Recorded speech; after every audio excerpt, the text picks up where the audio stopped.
देशाला तिरंगा राजा म्हणून शान आहे. हा तिरंगा राहू नेहमी उंच जोपर्यंत तुझा जीव आहे. नमस्कार, माझे नाव आरती गणेश पाटील.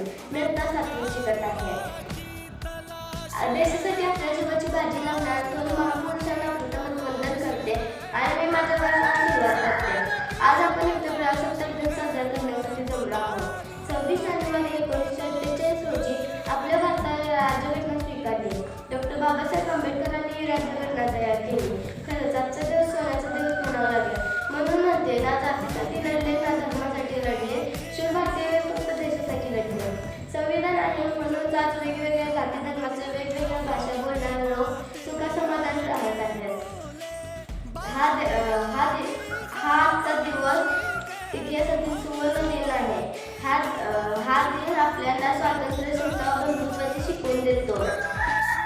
या देशाच्या स्वातंत्र्यासाठी असंख्य वीरांनी आपले प्राण अर्पण केले. त्यांचे ऋण आपण कधी विसरू शकणार नाही.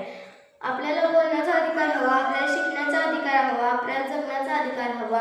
पण त्याचबरोबर आपल्याला हे लक्षात ठेवायला हवे की अधिकारा इतकीच कर्तव्य महत्त्वाची असतात. आजचा तरुण मोठ्या स्वप्नांचा आहे. त्या स्वप्नांसोबत आजची जबाबदारी आहे. कारण उद्याचा भारत तुमच्या हातात आहे. जर तुम्ही प्रामाणिक राहाल तर भारत प्रामाणिक होईल. कारण भारत फक्त एक देश नाही तर भारत एक विचार आहे. शेवटी मला एवढेच म्हणावेसे वाटते, मुक्त आमचे आकाश तारे, झुलती हिरवी राने वने, सोयीवर उडती पक्षी नवे, आनंद आज ओरी नांदे. धन्यवाद.